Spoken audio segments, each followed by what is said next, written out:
Tuhan Yesus, terima kasih kami dapat berkumpul kembali.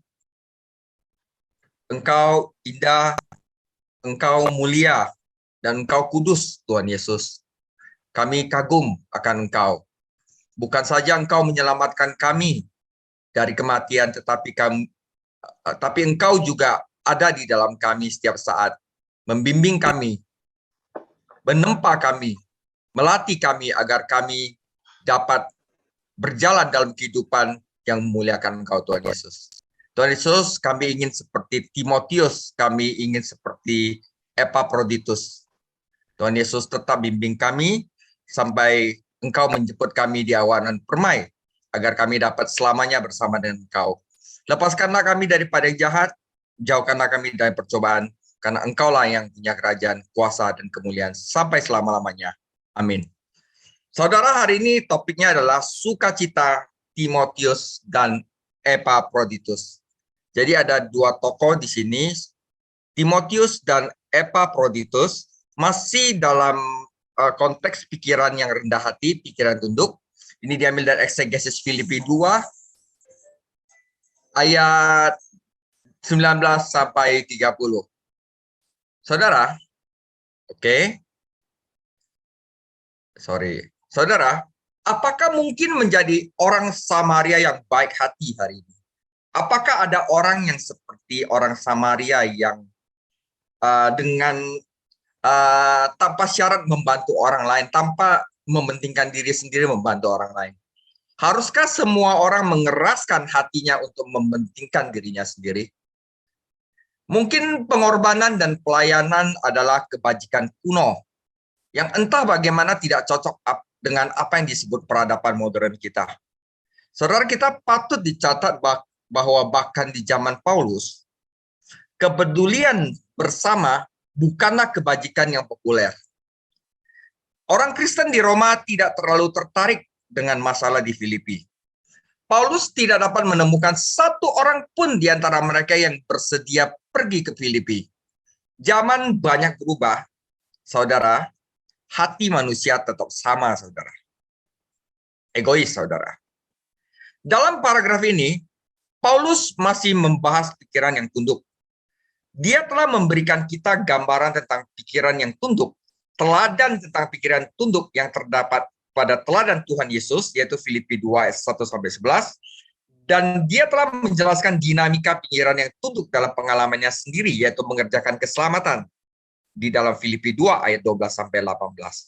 Sekarang selanjutnya, dia melanjutkan dengan memperkenalkan kepada kita dua rekan kerjanya dalam pelayanan, dan dia melakukan ini karena suatu alasan, yaitu Timotius dan Epaphroditus. Saudara, dia tahu bahwa para pembacanya akan cenderung berkata, tidak mungkin bagi kita untuk mengikuti teladan seperti Tuhan Yesus dan seperti Paulus. Bagaimanapun, Yesus adalah anak Allah, dan Paulus adalah rasul terpilih yang memiliki pengalaman rohani yang luar biasa. Untuk alasan inilah, Paulus memperkenalkan kita kepada dua orang kudus yang biasa. Pria yang bukan rasul, yang bukan pembuat mujizat yang spektakuler. Dia ingin kita tahu bahwa pikiran yang rendah hati, pikiran yang tunduk, bukanlah kemewahan yang dinikmati oleh segelintir orang terpilih. Itu adalah kebutuhan untuk sukacita Kristen dan kesempatan bagi semua orang percaya. Mereka adalah Timotius dan Epaphroditus. Oke. Nah, ini adalah Timotius dan Epaphroditus, ya. Timotius, Epaphroditus. Nah, ingat saudara, Filipi 2:13, karena Allah lah yang mengerjakan di dalam mereka baik kemauan maupun pekerjaan menurut kerelaannya. Jadi mereka bisa hebat bukan karena mereka, karena Allah lah yang mengerjakan di dalam mereka sesuai dengan apa yang Allah mau mereka menjadi apa. Ya. Nah, sekarang ada dua pembacaan firman Tuhan. Pertama adalah mengenai Timotius, yang kedua mengenai Epaphroditus. Saya mulai dengan Timotius dulu. Filipi 2 ayat 19-24. Tetapi dalam Tuhan Yesus kuharap segera mengirimkan Timotius kepadamu, supaya tenang juga hatiku oleh kabar tentang ihwalmu. Karena, saudara, tidak ada seorang padaku yang sehati dan sepikir dengan dia, dan yang begitu bersungguh-sungguh memperhatikan kepentinganmu. 21, sebab semuanya mencari kepentingannya sendiri, bukan kepentingan Kristus Yesus. Kamu tahu bahwa kesetiaannya telah teruji, dan bahwa ia telah menolong aku dalam pelayanan Injil, sama seperti anak menolong bapaknya. Dialah yang kuharap untuk kukirimkan dengan segera, sesudah jelas bagiku bagaimana jalannya perkaraku. Tetapi dalam Tuhan aku percaya bahwa aku sendiri pun akan segera datang. Ini mengenai Timotius, saudara. Oke? Nah, saudara, Paulus bertemu Timotius dalam perjalanan misi yang pertama, yaitu daerah Listra, Iconium, dan Derbe. Itu daerah Galatia, saudara, ya. Kisah para Rasul 14. Pada saat itu, pemuda itu baru saja bertobat. Rupanya ibu dan nenek Timotius telah bertobat terlebih dahulu. Dia adalah anak dari seorang ibu Yahudi dan ayah non-Yahudi. Jadi campuran antara Yahudi dan non-Yahudi. Tetapi Paulus selalu menganggap pemuda itu sebagai anak yang terkasih dalam iman. 2 Timotius 1 ayat 2. Ketika Paulus dalam perjalanan keduanya kembali ke Derbe dan Listra, yaitu daerah Galatia, saudara, ia mendaftarkan Timotius muda sebagai salah satu rekan kerjanya. Di satu sisi, Timotius menggantikan Yohanes Markus yang Paulus tolak untuk ikut dalam perjalanan itu. Karena Yohanes Markus sebelumnya pernah kabur dari pelayanan itu, pernah mengabaikan tujuan itu. Dalam pengalaman Timotius, kita belajar bahwa pikiran yang tunduk bukanlah sesuatu yang tiba-tiba muncul, saudara.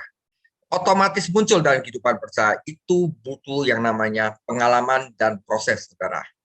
Nah, saudara, ini adalah kisah para Rasul 16 ayat 1-2. Kalau kisah para Rasul 14 itu menggambarkan perjalanan Paulus yang pertama, ya, pertama yang biru, dia ke Listra, Derbe, Iconium, dan itu balik lagi ke Antioquia.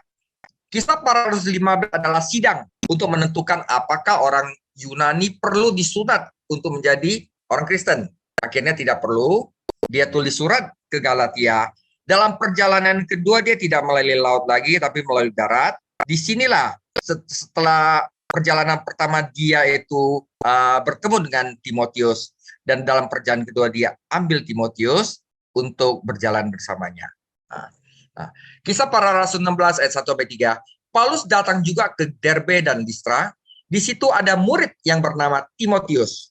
Ibunya adalah seorang Yahudi dan telah menjadi percaya, sedangkan ayahnya seorang Yunani.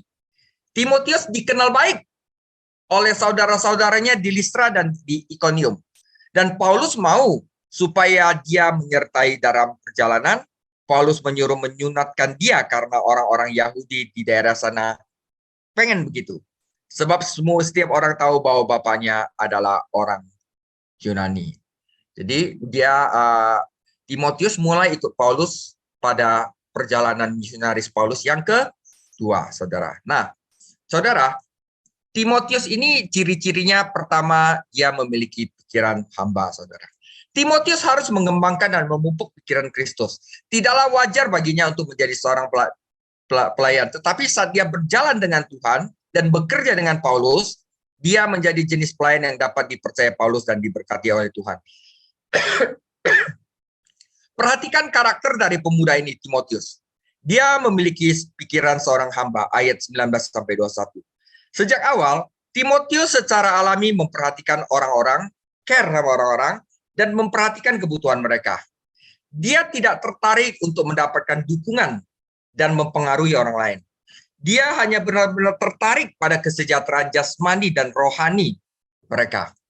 Paulus prihatin dengan gereja di Filipi dan ingin mengirimkan seorang untuk menyampaikan keprihatinannya dan mendapatkan fakta. Pasti, saudara, ada ratusan orang Kristen di Roma, dan dalam Roma 16 saja Paulus menyapa 26 dari mereka dengan menyebutkan namanya.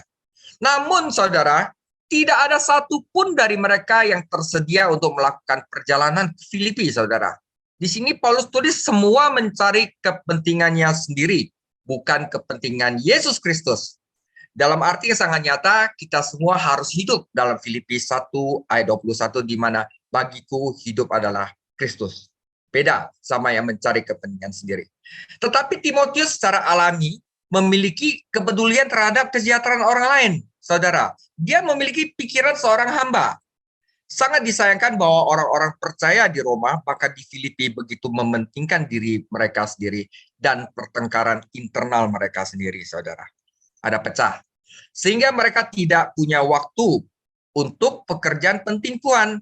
Jadi di mana ada perpecahan, mereka fokusnya itu lagi bukan pekerjaan Tuhan lagi, tapi bagaimana mereka memenangkan pertandingan mereka, pertengkaran mereka. Nah, ini adalah salah satu tragedi masalah gereja. Mereka mengalihkan waktu, energi, pikiran, perhatian dari hal-hal yang tidak penting. Timotius nggak tertarik untuk mempromosikan pihak manapun. Dia hanya tertarik pada kondisi rohani umat Tuhan, dan kekhawatiran ini wajar baginya. Bagaimana kekhawatiran ini berkembang? Jawabannya ada pada karakteristik berikutnya dari pemuda yang luar biasa ini, Timotius. Yang kedua adalah Timotius mendapatkan pelatihan seorang hamba. Coaching, saudara. Saudara, Paulus tidak menambahkan Timotius langsung ke dalam timnya. Pada hari itu, anak itu diselamatkan. Jadi, Paulus terlalu bijaksana untuk tidak membuat kesalahan seperti itu. Paulus meninggalkannya untuk menjadi bagian dari persekutuan gereja di Derbe dan Listra, yaitu di Galatia. Dan dalam persekutuan itulah Timotius bertumbuh dalam hal-hal rohani dan belajar bagaimana melayani Tuhan. Tentu saja Paulus coach dia. Tentu saja Paulus melatih dia. Ya. Nah, pada saat perjalanan misionaris Paulus yang kedua, ketika Paulus kembali ke daerah itu beberapa tahun kemudian, dia senang mengetahui bahwa Timotius muda diberitakan bahwa dia adalah orang yang sangat baik dari saudara-saudaranya di Derbe dan Listra. Nah, bertahun-tahun kemudian Paulus menulis kepada Timotius tentang pentingnya mengizinkan orang yang baru bertobat untuk bertumbuh dulu sebelum memasukkan mereka ke dalam tempat pelayanan yang penting. 1 Timotius 3 ayat 6 sampai 7. Seperti apa yang dilakukan Paulus kepada Timotius. Dia tidak dikasih sesuatu yang baru bertobat langsung dikasih sesuatu yang penting dalam pelayanan gereja, tapi dia di-coach dulu sampai dia kelihatan barusan dia dimasukkan ke dalam tempat pelayanan yang penting. Tapi yang paling penting adalah dia harus memiliki seorang pikiran hamba, pikiran yang tunduk, saudara. Nah, Paulus tidak membuat kesalahan ini dengan Timotius. Dia memberinya waktu untuk akarnya bertumbuh tancap di tanah. Dan kemudian barusan dia meminta pemuda ini untuk bekerja bersamanya dalam perjalanan misionarisnya. Dia mengajar Timotius firman Tuhan dan mengizinkan dia untuk mengawasi para pelayan dalam pelayanannya. Inilah cara Yesus juga untuk melatih murid-muridnya, saudara. Dia memberikan instruksi pribadi, teaching, mengajar, saudara. Mengajukan pertanyaan agar mereka bisa berpikir, coaching, yang diimbangi dengan pengalaman di tempat kerja, yaitu dikasih ministry pelayanan. Saudara, pengalaman tanpa pengajaran dapat menyebabkan malpraktek. Tetapi pengajaran tanpa pengalaman dapat menyebabkan frustrasi. Kita butuh dua-duanya, saudara. Nah, inilah cara Tuhan Yesus melatih murid-muridnya. Nah, saya juga sangat excited bagaimana saya bisa melihat Alkitab dari sudut lain. Jadi Alkitab itu bisa ngajarin saya tentang coaching, saudara. Tentang bagaimana saya mengajar orang lain, tetapi bukan dengan teaching, tapi dengan coaching, saudara. Nah, dan terakhir, saudara, Timotius mendapat upah seorang hamba. Timotius tahu arti dari pengorbanan dan pelayanan, tetapi Tuhan memberi upah atas kesetiaannya. Sejak awal, Timotius senang membantu orang lain. Memang ada kesulitan, tetapi ada juga kemenangan dan berkat. Karena Timotius adalah hamba yang baik dan setia dalam banyak hal, saudara. Nah, karena itu, saudara, Tuhan menghadiahinya dengan banyak hal. Dan dia masuk ke dalam sukacita dari pikiran yang tunduk. Dia bersukacita melayani dengan Rasul Paulus yang agung dan membantunya dalam beberapa tugasnya yang paling sulit. Tetapi mungkin hadiah terbesar yang Allah berikan kepada Timotius adalah bahwa Allah memilih Timotius untuk menjadi penerus Paulus, menjadi pengganti Paulus ketika Paulus itu dipanggil pulang dengan dipancung, saudara. Nah, Paulus sendiri ingin pergi ke Filipi, tetapi harus mengutus Timotius sebagai gantinya. Ini adalah suatu kehormatan bagi Timotius. Timotius bukan hanya anak Paulus dan hamba Paulus, tetapi ia menjadi penerus Paulus. Namanya dijunjung tinggi oleh orang Kristen saat ini, sesuatu yang tidak pernah diimpikan oleh Timotius muda ketika dia sibuk melayani Kristus di Derbe dan Listra. Nah, saudara, pikiran yang tunduk bukanlah produk dari pendalaman Alkitab 1 jam, atau seminar yang seminggu, saudara, atau bahkan pelayanan setahun, saudara. Pikiran yang tunduk tumbuh dalam diri kita ketika seperti Timotius, kita menyerah kepada Tuhan Yesus, belajar firman, dan berusaha untuk melayani orang lain, saudara. Nah, saudara, ini apa yang setelah ini apa yang Rasul Paulus katakan kepada Timotius. 2 Timotius 3 ayat 10 sampai 17. Ini satu ayat sebelum endingnya Paulus, ya. Tetapi engkau telah mengikuti ajaranku. Bukan saja ajaranku, cara hidupku, pendirianku, imanku, kesabaranku, kasihku, dan ketekunanku. Engkau telah ikut menderita penganiayaan dan sengsara seperti yang telah kuderita di Antioquia dan di Iconium dan di Listra. Semua penganiayaan itu kuderita dan Tuhan telah melepaskan aku daripadanya. Memang setiap orang yang mau hidup beribadah di dalam Kristus Yesus akan menderita aniaya. Sedangkan orang jahat dan penipu akan bertambah jahat, mereka menyesatkan dan disesatkan. Tetapi hendaklah engkau tetap berpegang pada kebenaran yang telah engkau terima, pegang kebenaran, dan engkau yakini, dan dengan selalu mengingat orang yang telah mengajarkannya kepadamu. Ingatlah juga bahwa dari kecil engkau sudah mengenal kitab suci, yang dapat memberi hikmat kepadamu dan menuntun engkau pada keselamatan oleh iman kepada Kristus Yesus. Segala tulisan yang diilhamkan Allah memang bermanfaat untuk mengajar, untuk menyatakan kesalahan, untuk memperbaiki kelakuan, dan untuk mendidik orang dalam kebenaran. Dengan demikian, saudara, ini kalian perlu tahu, tiap-tiap manusia, kepunyaan Allah, diperlengkapi untuk setiap perbuatan baik. Jadi istilahnya apa? Setiap jemaat itu pasti ada satu perbuatan baik yang Tuhan titip bagi mereka untuk membangun tubuh Kristus. Kalau dia itu adalah kepunyaan Allah. Jadi tiap-tiap manusia kepunyaan Allah diperlengkapi untuk setiap perbuatan baik. Tapi banyak jemaat yang tidak mengetahuinya. Banyak orang yang tidak tahu sebenarnya apa potensi di dalam diri dia untuk membangun tubuh Kristus. Dan itu sangat disayangkan sekali, saudara. Nah, Timotius menemukannya, saudara. Bahkan dia menemukannya sampai dia menjadi penerus Rasul Paulus. Ya, karena dia dilatih oleh Rasul Paulus, karena dia dilatih oleh Tuhan Yesus, dan dia juga membiarkan dirinya dilatih, saudara. Dengan demikian ia menemukan tujuan hidupnya, kehendak Allah di dalam hidupnya, saudara.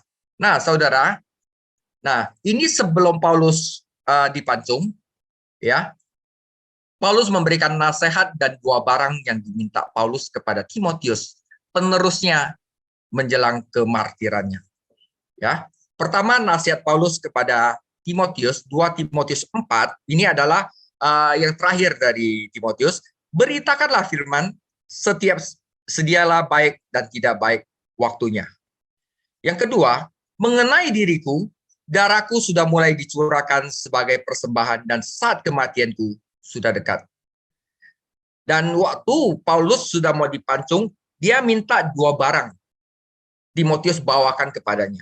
Ya, 2 Timotius 4 ayat 13, jika engkau kemari, bawa juga jubah yang kutinggalkan di Troas, jubah di rumah Karpus, dan juga kitab-kitabku, terutama perkamen itu. Nah, saudara, Paulus cuma minta 2 barang sebelum dia dipancung, saudara. 1 jubah, 1 kitab-kitab, terutama perkamen. Apa maksudnya itu, saudara? Nah, buku-buku dan perkamen-perkamen itu tidak digunakan Paulus sendiri, saudara. Paulus tidak memikirkan diri sendiri, karena dia sedang berada di ajang kemartirannya. Dia mungkin bermaksud untuk mewariskan kepada Timotius agar buku-buku itu, agar mereka kitab-kitab dan perkamen-perkamen ini agar dapat dilestarikan untuk penggunaan gereja. Buku-buku, kitab-kitab itu diwariskan kepada Timotius. Nah, jubah dipakai karena waktu di 2 Timotius 4 ayat 21, berusahalah kemari sebelum musim dingin. Jubah yang diminta Paulus agar dia dapat menghangatkan tubuhnya saat musim dingin, yaitu adalah waktu kira-kira mendekati waktu eksekusinya, saudara. Nah, begitu tidak egois Rasul Paulus. Dia udah mau mati, dia masih pikir kitab-kitabnya, dia masih mikir gerejanya ke depan bagaimana. Dia masih pikir bagaimana dia memberikan itu kepada penerusnya agar gereja tetap berlangsung. Itu adalah pikiran tunduk, saudara. Nah, saudara, setelah Paulus meninggal, nah ini Paulus dibawa, dipenggal, saudara, ya. Timotius melanjutkan tugas Paulus dengan tugas utama adalah sebagai pemberita firman. Yang kedua adalah mengawasi gereja-gereja yang didirikan Paulus, ya, terutama penetapan penatua dan diaken. Makanya waktu surat Paulus kepada Timotius itu dia katakan syarat-syarat penatua dan diaken. Nah, 3 tahun sebelum Paulus dipancung, waktu dia ada di penjara, tahun 64 Rasul Paulus telah menyerahkan kepemimpinan gereja di Efesus kepada Timotius. Jadi Timotius menjadi gembala di Efesus sambil memberitakan firman ke daerah-daerah berikutnya. Jadi pada tanggal 29 Juni tahun 67, Rasul Paulus dibawa sekitar 3 kilometer keluar kota Roma untuk dihukum penggal dengan pedang sesuai kewarganegaraannya, yaitu Roma, saudara. Nah, saudara di sini saya dapatkan bahwa di dalam gereja ada 4 pelayanan dalam membangun jemaat, saudara. Ya, pertama adalah pastoral care, yang kedua adalah counseling, ketiga adalah teaching, yang keempat adalah coaching, saudara. Dan semuanya ini ada dilakukan oleh Tuhan Yesus sendiri, dan ternyata semuanya ini ada di dalam Alkitab, dan semuanya ini ada dilakukan oleh Tuhan Yesus, saudara. Nah, saudara, jadi saya masukkan ini, apa itu pastoral care? Pastoral care adalah pelayanan yang diberikan gereja secara long term, ya. Setiap gereja pasti ada tim pastoralnya, tim yang mengunjungi jemaat, saudara. Jadi pelayanan umum yang ditawarkan oleh gembala, tim pastoral atau gembala kul. Apa nama pastoral care adalah berada di jemaat di saat baik atau buruk. Ada kematian, dia datang. Ada merit, happy-happy, dia datang. Yaitu menjaga jalur komunikasi tetap terbuka. Kontrol penderitaan darurat atau pelayanan doa, menerapkan firman Tuhan pada masalah hubungan, kenyamanan, dan sakit penyakit biasanya. Karena apa? Harus ada pastoral care, karena jemaat ingin diperhatikan, saudara. Nah, konseling beda sama pastoral care. Konseling itu bersifat short term, dan kadang-kadang memang gereja tidak ada, atau ada, ya. Ini adalah pelayanan khusus yang lebih spesifik yang ditawarkan gembala atau tim konseling. Tim konseling itu adalah fokus pada masa lalu, saudara. Jadi orang itu mungkin di masa lalunya ada sesuatu yang menyakitkan hatinya, yang membuat dia itu tidak normal, atau membuat dia itu tidak bisa menyerahkan dirinya untuk membangun tubuh Kristus karena tersangkut pada masa lalu. Nah, konseling ini adalah fokus pada perbaikan masalah melalui pemahaman pengaruh masa lalu, pengalaman dan akibat yang ditimbulkannya. Biasanya jemaat memiliki masalah yang belum dibereskan atau masalah yang menyebabkan rasa sakit dan mereka ingin itu hilang, saudara. Nah, itu dibutuhkan konseling dan bersifat short term, nggak boleh lama-lama. Kalau memang udah dikonselingin berapa lama, sudah, ya sudah, saudara. Kenapa? Karena selain jemaat ingin diperhatikan, jemaat juga ingin dipulihkan, saudara. Nah, saudara, yang ketiga adalah teaching seperti yang saya lakukan sekarang. Nah, di sini pelayanan umum atau khusus yang ditawarkan oleh gembala, tim pengajar dalam mengajarkan dan memuridkan jemaat. Nah, tujuannya adalah membantu jemaat untuk memahami firman Tuhan. Membantu jemaat bagaimana melakukan sesuatu untuk pelayanan. Jadi ini fokus pada pengetahuan, fokus pada skill, dan fokus pada perilaku. Kenapa? Jemaat masuk ke gereja, jemaat juga ingin belajar, saudara. Jadi selain jemaat ingin diperhatikan, jemaat ingin dipulihkan, jemaat ingin belajar. Nah, ada satu lagi, saudara, yang ini cukup menarik karena Yesus melakukan ini, saudara. Adalah coaching, saudara. Jadi coaching adalah proses pelatihan yang bertujuan bukan untuk mengajar, saudara, tetapi untuk meningkatkan potensi dari orang lain. Jadi sebelumnya kita ada bahas tentang bagaimana Allah mengerjakan di dalam kita secara unik. Setiap orang itu punya potensi, setiap orang itu unik. Dan setiap orang yang ada di dalam jemaat Tuhan pasti diperlengkapi untuk melakukan pekerjaan baik. Tetapi mereka tidak tahu apa itu yang dapat mereka lakukan untuk tubuh Kristus. Disinilah coaching masuk, saudara. Nah, coaching bertujuan untuk meningkatkan dan kinerja dan potensi dari jemaat yang sebenarnya dia tidak tahu apa yang di dalam diri dia, karunia roh apa yang ada di dalam dia. Jadi coaching itu adalah tentang tindakan, bukan pemahaman. Fokusnya itu bukan seperti konseling masa lalu yang dimana mereka ingin dipulihkan, tetapi fokusnya adalah masa depan. Apa yang ingin engkau capai? Nah, ini akan mengubah mindset. Inilah aku, utuslah Yos. Inilah aku, utuslah dia. Nah, jadi mereka punya mindset yang udahlah saya nggak bisa apa-apa, saya cuma jemaat aja, udah dia aja yang lakukan. Nah, mindset ini kalau misalnya nggak dirubah, maka seluruh gereja itu jadi pasif, saudara. Tapi kalau memang mereka tahu apa yang harus mereka lakukan untuk tubuh Kristus, maka dia bilang, ini aku, utuslah saya. Nah, ini perlu coaching, saudara. Nah, ini memaksimalkan potensi jemaat menjadi apa yang dia bisa dalam pelayanan maupun pengenalan dia akan Kristus. Kenapa? Jemaat ingin dilatih. Nah, saudara, jadi pelayanan kepada jemaat itu ada 4. Pertama, jemaat ingin diperhatikan, pastoral care. Jemaat ingin dipulihkan, konseling. Jemaat ingin belajar, teaching. Dan keempat adalah jemaat ingin dilatih, saudara. Nah, saudara, saya sangat excited untuk membagikan bahwa sebenarnya di dalam Alkitab, Yesus melakukan coaching, saudara. Nah, di sini akan lebih jelas digambarkan sebenarnya coaching itu sebenarnya seperti apa. Nah, saya mulai coaching like the master coacher Jesus Christ. Pertama, Tuhan Yesus memanggil murid-muridnya karena itu dia percaya pada potensi mereka, yaitu bukan orang yang luar biasa, adalah orang biasa. Markus 1 ayat 17, Yesus berkata kepada mereka, mari ikutlah aku dan kamu akan kujadikan penjala manusia. Tuhan Yesus sudah ngomong penjala manusia, berarti apa? Dia sudah kasih tahu potensinya. Markus 2 ayat 14, kemudian ketika ia berjalan lewat di situ, ia melihat Lewi, anak Alfeus duduk di rumah cukai, lalu ia berkata kepadanya, ikutlah aku, maka berdirilah Lewi, lalu mengikuti dia. Pemungut cukai itu orang yang sangat dibenci, saudara, pada zaman itu, saudara. Tetapi Tuhan memakai orang itu. Dia coach orang itu sehingga dia menjadi rasul, saudara. Luar biasa. Inilah Yesus Kristus, saudara. 2, para murid sering harus bertanya kepada Yesus arti dari cerita-ceritanya. Dengan kata lain, Yesus menyerahkan kepada murid-muridnya untuk menanyakan arti dari kata-katanya. Maka Yesus pun meninggalkan orang banyak itu lalu pulang. Murid-muridnya datang dan berkata kepadanya, jelaskanlah kepada kami perumpamaan tentang lalang di ladang itu. Jadi Yesus tidak langsung memberikan instruksi seperti teaching. Coaching itu beda sama teaching. Tapi dia memberikan suatu cerita dan membiarkan murid-muridnya berpikir. Itu adalah bagaimana kita mengembangkan potensi orang lain.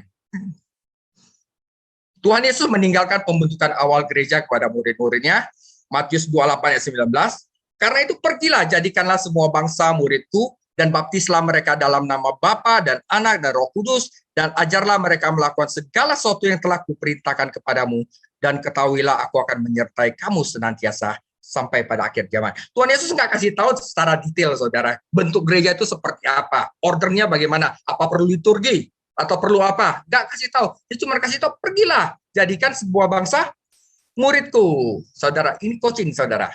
Dan keempat, juga Yesus menjadikan Roh Kudus untuk memberdayakan mereka. Kisah para Rasul 1 ayat 8. Tetapi kamu akan menerima kuasa kalau Roh Kudus turun ke atas kamu, dan kamu akan menjadi saksiku di Yerusalem dan di seluruh Yudea, Samaria, dan sampai ujung bumi. Nah, ini yang paling menarik. Yang kelima, coaching adalah Tuhan Yesus terus-menerus mengajukan pertanyaan kepada murid-muridnya. Matius 16:15, lalu Yesus bertanya kepada mereka, "Tetapi apa katamu? Siapakah aku ini?" Mereka berpikir dong. Nah, kata Yesus, "Apakah yang kau kehendaki?" Lalu Yesus berhenti dan memanggil mereka. Ia berkata, "Apa yang kamu kehendaki supaya aku perbuat bagimu?" Lukas 12:57, dan mengapakah engkau juga tidak memutuskan sendiri apa yang benar? Nah, Yohanes 11 ayat 25, jawab Yesus kepada Marta, "Akulah kebangkitan dan hidup. Barang siapa percaya kepadaku, ia akan hidup walaupun ia sudah mati." Nah, dia memberikan identitas dulu. Dan setiap orang yang percaya dan hidup percaya kepadaku tidak akan mati selama-lamanya. Tetapi ia berkata kepada Marta lagi, "Percayakah engkau dalam hal ini?" Nah, dia membuat Marta berpikir. Itu coaching, saudara. Nah, saudara, Tuhan Yesus menantang murid-muridnya untuk melakukan hal-hal yang harus mereka pikirkan. Kedua belas murid itu diutus oleh Yesus dan ia berpesan kepada mereka, "Janganlah kamu menyimpang ke jalan bangsa lain atau masuk dalam kota-kota orang Samaria, melainkan pergilah kepada domba-domba yang hilang dari umat Israel. Pergilah dan beritakanlah kerajaan surga sudah dekat. Sembuhkanlah orang sakit, bangkitkanlah orang mati, tahirkanlah orang kusta, usirlah setan-setan. Kamu telah memperolehnya dengan cuma-cuma, karena itu berikanlah pula dengan cuma-cuma. Janganlah kamu membawa emas atau perak atau tembaga dalam ikat pinggangmu. Janganlah kamu membawa bekal dalam perjalanan. Janganlah kamu membawa baju dua helai, kasut atau tongkat, sebab seorang pekerja patut mendapat upahnya." Apa maksudnya, saudara? Ya, dia selalu Tuhan Yesus memberikan suatu pernyataan status quo yang membuat orang berpikir dan bertumbuh dengan sendirinya, saudara. Dan yang terakhir, Yesus mengasihi mereka tanpa syarat dengan memberi murid-muridnya ruang untuk tumbuh. Tuhan Yesus melihat kita dengan kasih tanpa syarat serta keyakinan tanpa syarat dalam kehidupan kita. Kebebasan yang kita peroleh dari hubungan tanpa syarat itu memberdayakan kita untuk maju, saudara, untuk berubah dari dalam keluar. Metamorfosis, saudara. Karena kita menginginkannya, karena ada hasrat dari kita, bukan dengan mencoba menyesuaikan penampilan kita dari luar sehingga kita akan diterima. Sangat mudah untuk berpikir tentang Tuhan Yesus sebagai seorang pemimpin, seorang hamba, seorang guru, itu sudah jelas. Namun dapatkah dalam Alkitab kita melihat Tuhan Yesus sebagai coach, saudara? Tuhan Yesus dalam Alkitab itu menanyakan, mengajar, melakukan 307 kali pertanyaan kepada murid-muridnya. Ada perbedaan besar antara mengajar seorang dan membantu mereka belajar. Yesus ahli dalam hal ini. Dalam melatih orang lain, Yesus membantu individu untuk meningkatkan potensi mereka dengan mengajukan pertanyaan. Jadi kalau Anda baca benar-benar Alkitab, ada 307 pertanyaan yang Tuhan lakukan untuk coach murid-muridnya. Dan ini luar biasa sekali, saudara. Nah, itu sedikit mengenai coaching, saudara. Nah, ini ada hubungannya sama Timotius, karena Timotius itu benar-benar di-coach sama si Paulus, sehingga dia jadi gitu loh, saudara. Ya, nah sekarang saya akan memberikan suatu contoh yang beda, kisah artis klub malam yang ingin pelayanan, saudara. Seorang artis klub malam populer mengunjungi seorang pendeta dan mengumumkan bahwa dia telah diselamatkan dan ingin melayani Tuhan. Apa yang harus saya lakukan selanjutnya? Dia bertanya. Ya, saya sarankan Anda bersatu dengan gereja yang baik dan mulai bertumbuh, jawab pendeta itu. Apakah istri Anda seorang Kristen? Tidak, dia tidak, jawab artis itu, musisi itu. Saya berharap bisa memenangkannya, tapi apakah harus menunggu? Maksudku, aku ingin melakukan sesuatu untuk Tuhan sekarang juga. Tidak, Anda tidak perlu menunggu untuk bersaksi bagi Tuhan, jelas pendeta. Melayanilah di gereja dan gunakanlah talenta Anda untuk Kristus. Tapi kamu tidak tahu siapa aku, protes pria itu. Saya adalah artis hebat. Semua orang telah mengenal saya. Saya ingin memulai organisasi sendiri, membuat rekor, dan tampil di depan banyak orang. Wah, dia pengen langsung terkenal, saudara. Nah, Datuk Pendeta itu memperingatkan, jika Anda bertindak seperti itu terlalu cepat. Anda dapat melukai diri sendiri dan kesaksian Anda. Tuhan akan membuka tempat pelayanan bagi Anda saat Dia melihat Anda siap. Saya bersedia membantu Anda untuk melihat kehendak Tuhan dalam hidup Anda, yaitu coaching. Ya, sementara itu pelajarilah Alkitab dan beri diri Anda kesempatan untuk bertumbuh. Tapi sayangnya, artis klub malam ini tidak menuruti nasihat pendeta. Sebaliknya, ia mendirikan sebuah organisasi besar dan memulainya sendiri.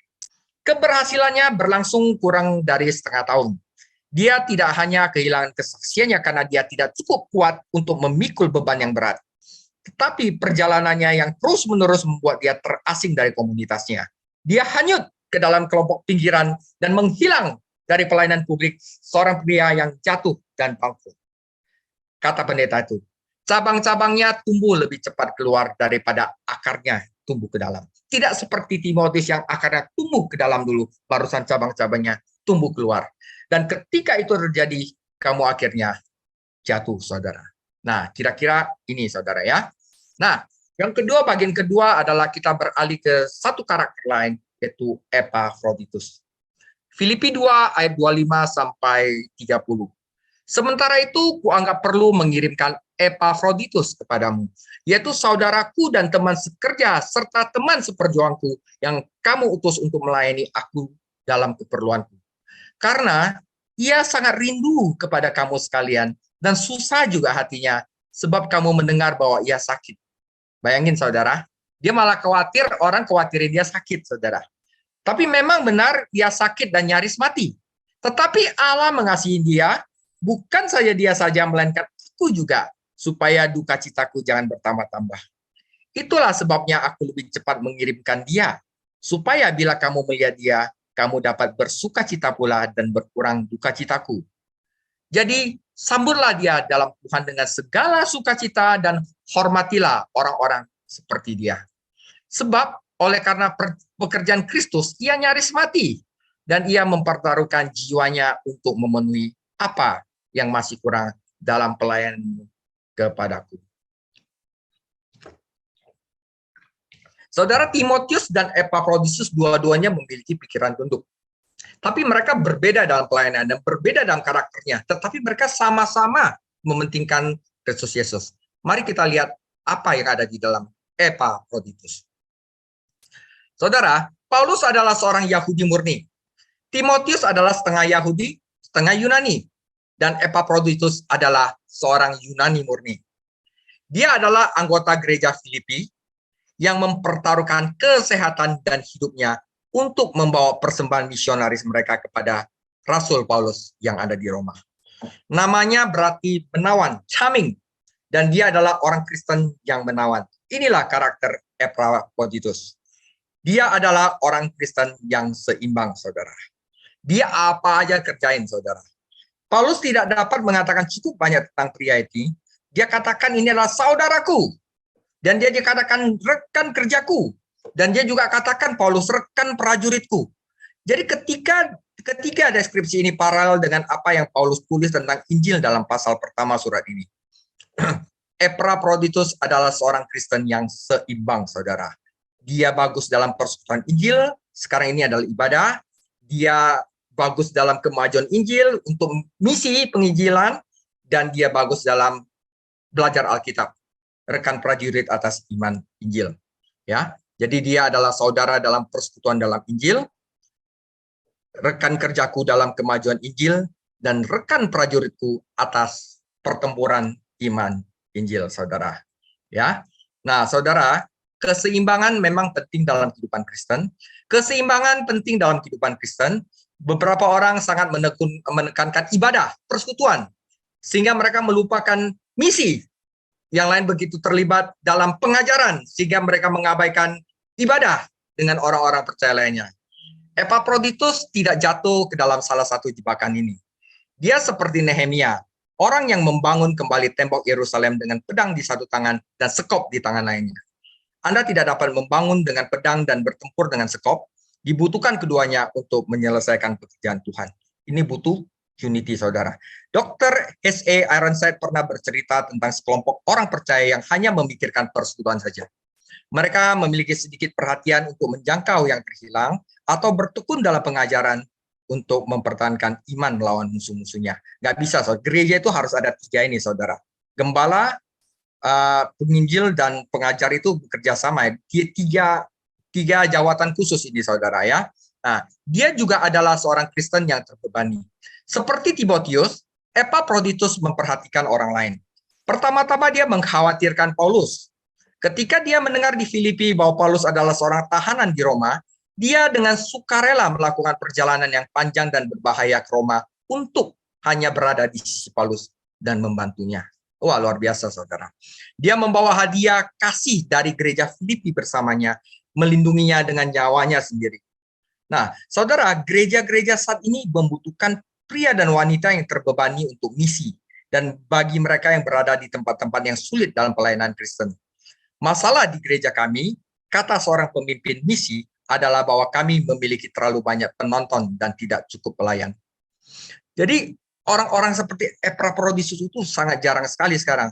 Karena apa? Epaphroditus tidak puas hanya dengan berkontribusi pada persembahan. Dia sendiri menyerahkan dirinya untuk membawa persembahan, saudara. Nah, orang ini juga terbebani untuk gerejanya. Jadi setelah dia tiba di Roma, ia menjadi sangat sakit. Bahkan dia hampir mati. Ini menunda kembali dia ke Filipi. Dan orang-orang di Filipi menjadi khawatir tentang dia. Tetapi Epaphroditus sendiri tidak terbebani tentang dirinya sendiri. Dia tidak khawatir dia sakit dan mati. Yang dia khawatirkan adalah bahwa dia takut orang-orang Filipi khawatir tentang dia. Ya, dia dibebani oleh orang-orang Filipi karena mereka khawatir tentang dia. Nah, orang ini juga hidup di dalam Filipi 1 ayat 21. Bagiku hidup adalah Kristus, yaitu mencari kepentingan Kristus. Bukan di Filipi 2 ayat 21, mencari kepentingan sendiri, saudara. Seperti Timotius, dia secara alami memiliki kepedulian terhadap orang lain. Jadi ungkapan penuh beban di Filipi 2 ayat 26 adalah deskripsi yang sama yang digunakan Kristus di Getsemani. Bebanku, saudara. Beban dunia yang akan digencet ke Kristus itu. Ya, seperti Kristus, Epaphroditus tahu artinya pengorbanan dan pelayanan yang merupakan dua tanda dari pikiran yang tunduk. Saudara, yang terakhir, Epaphroditus adalah orang Kristen yang memberkati. Betapa tidak ada artinya menjalani hidup dan tidak menjadi berkat bagi siapapun. Epaphroditus adalah berkat bagi Paulus. Dia berdiri bersamanya dalam pengalaman penjaranya dan bahkan tidak mengizinkan penyakitnya sendiri menghalangi pelayanannya. Saat-saat apa? Yang pasti saat-saat dia yang Paulus miliki bersama. Tetapi dia juga menjadi berkat bagi gerejanya sendiri. Paulus menasihati gerejanya untuk menghormati dia. Sambutlah dia dengan hormat karena pengorbanan dan pelayanannya. Kristus juga mendapat kemuliaan, tetapi tidak ada yang salah dengan seorang hamba yang menerima kehormatan. Tidak ada kontradiksi antara Filipi 2 ayat 7 menjadi kosong dan rendah hati, dan memegang reputasi bahwa dia layak dihormati itu tidak kontradiksi. Jadi dia bukannya kalau dia hormati, oh dia cari muka, bukan. Karena dia layak untuk mendapatkannya.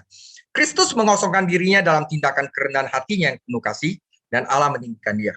Epaphroditus mengorbankan dirinya tanpa memikirkan imbalan, dan Paulus mendorong gereja untuk menghormatinya demi kemuliaan Allah, saudara. Nah, di sini 1 Tesalonika 5 ayat 12 sampai 18, kami minta kepadamu saudara-saudara supaya kamu menghormati mereka yang bekerja keras di antara kamu, yang memimpin kamu dalam Tuhan, yang menegur kamu, dan supaya kamu sungguh-sungguh menjunjung mereka dalam kasih karena pekerjaan mereka. Hiduplah selalu dalam damai. Ingat ya, seperti yang Pak Min katakan, hiduplah selalu dalam damai seorang yang akan yang lain. Perhatikanlah supaya jangan ada orang yang membalas jahat dengan jahat, tetapi usahakanlah senantiasa yang baik terhadap kamu masing-masing dan terhadap semua orang. Bersukacitalah senantiasa, tetaplah berdoa, mengucap syukurlah dalam segala hal, sebab itulah yang dikehendaki Allah di dalam Kristus Yesus bagi kamu. Saudara penutup, saudara, kita telah panjang lebar untuk bahas masalah Timotius dan Epaphroditus.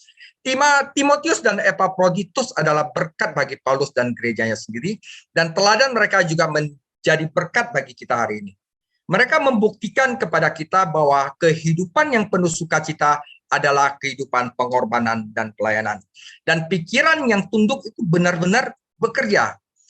Epaphroditus dan Timotius bersama-sama mendorong kita untuk menyerahkan diri kita kepada Tuhan Yesus, satu sama lain, dalam Roh Kudus. Kristus adalah pola yang kita ikuti. Paulus menunjukkan kepada kita kekuatan, dan Timotius serta Epaphroditus adalah bukti bahwa pikiran tunduk ini benar-benar bekerja dalam menghasilkan sukacita di dalam Kristus. Saudara, maukah Anda mengizinkan Roh Kudus untuk mereproduksi pikiran Kristus di dalam diri Anda? Jika iya, Anda akan mengalami sukacita dan sukacita bahkan di tengah penderitaan, seperti juga yang telah dialami oleh Timotius dan Epafroditus. So, demikian firman Tuhan, dan untuk menutup dari masalah pikiran yang tunduk, minggu depan adalah sukacita dalam mengenal Kristus. Kita masuk ke dalam pikiran yang rohani. Kemarin sudah saya bahas setengah, tapi besok saya akan bahas full, saudara. Tuhan Yesus memberkati. Bapak, terima kasih. Kami bersyukur malam hari ini kami boleh belajar bersama-sama di kelas ini. Terima kasih Roh Kudus, biar Engkau menerangi setiap hati kami. Biar sesuatu yang berharga kami terima malam hari ini dalam hidup kami, dan mempengaruhi cara kami berpikir, cara kami mengambil keputusan, cara kami bertindak hari-hari ini. Terima kasih Tuhan, terima kasih bahwa kami boleh memikirkan hal-hal yang dari atas. Kami boleh memikirkan rencana-rencana Allah dalam kehidupan kami, bahwa setiap hari kami hidup karena tuntunan daripada Tuhan, karena perlindungan daripada Tuhan. Terima kasih, dan kami percaya Tuhan punya rencana dalam kehidupan setiap kami, dan Roh Kudus Engkau menerangi setiap hati kami. Engkau Tuhan yang menuntun setiap kami setiap hari untuk kami menggenapi rencana-Mu dalam hidup kami. Dan malam hari ini kami boleh belajar dari kehidupan Rasul Paulus. Terima kasih Tuhan, terima kasih. Terima kasih, Rasul Paulus seorang yang sangat mengasihi Tuhan. Terima kasih, terima kasih. Dia mewariskan pengalamannya dengan Tuhan. Dia mewariskan pengetahuannya, dia mewariskan pewahyuannya, pengenalannya akan Engkau. Dan malam hari ini biar juga kami mengambil keputusan yang sama. Biar hal-hal rohani, harta rohani kami wariskan. Kami mulai belajar share, belajar membagikan untuk orang-orang di sekitar kami. Karena kami tahu ini adalah hal yang paling penting dalam kehidupan kami. Dalam kami ada di dunia ini, kami membagikan pengalaman kami dengan Tuhan. Juga biar kami belajar dari anak muda Timotius, seorang yang sabar, seorang yang rendah hati, seorang yang mau diproses, seorang yang mengambil keputusan untuk berakar kuat, kemudian dia baru ke atas ya Tuhan. Terima kasih Tuhan, terima kasih. Terima kasih juga malam hari ini kami boleh belajar dari Epafroditus, seorang yang tidak kenal lelah, tidak kenal capek. Dia bersemangat melayani Tuhan dalam hidupnya. Dia mengejar mahkota yang Tuhan telah sediakan dalam hidupnya. Biar hari-hari ini apapun yang ada dalam hidup kami, rintangan, persoalan, tetapi roh kami tetap menyala-nyala kami melayani Tuhan untuk menyenangkan hati Tuhan, Sang Pemimpin kami, Sang Raja kami yang memiliki seluruh hidup kami. Terima kasih Tuhan. Terima kasih, biar hidup kami menjadi persembahan yang hidup, yang kudus dan berkenan kepada Allah kami, Tuhan Yesus Kristus. Terima kasih, juga Engkau memberkati ya Bapak, hamba-Mu, Bapak David Siang yang telah mengajar kami. Tuhan berkati hamba-Mu ini, terus taruh pewahyuan, terus taruh hikmat-Mu atas hamba-Mu ini ya Tuhan. Pakai dengan dahsyat, pakai dengan luar biasa, berkati pelayanannya, berkati keluarganya, berkati pekerjaannya ya Tuhan, terus topang dengan tangan-Mu yang kuat. Terima kasih Tuhan, kami serahkan Pastor David Sang Tuhan ke dalam tangan kasih karunia-Mu. Terima kasih Bapak, terima kasih. Dan kalau sebentar ya Tuhan kami mau akhiri kelas ini, mari Engkau memberkati setiap kami ya Tuhan. Terima kasih. Aku percaya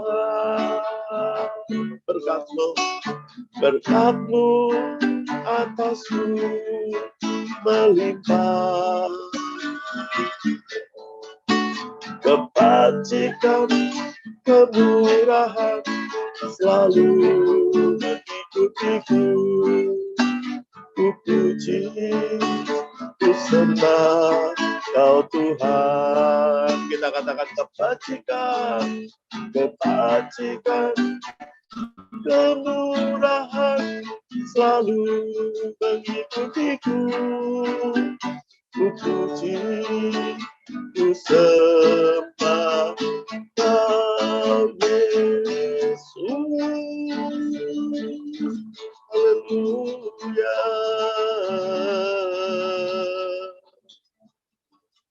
Mari Bapak, Ibu, Saudara, rekan-rekan semua angkat kedua tanganmu depan Tuhan.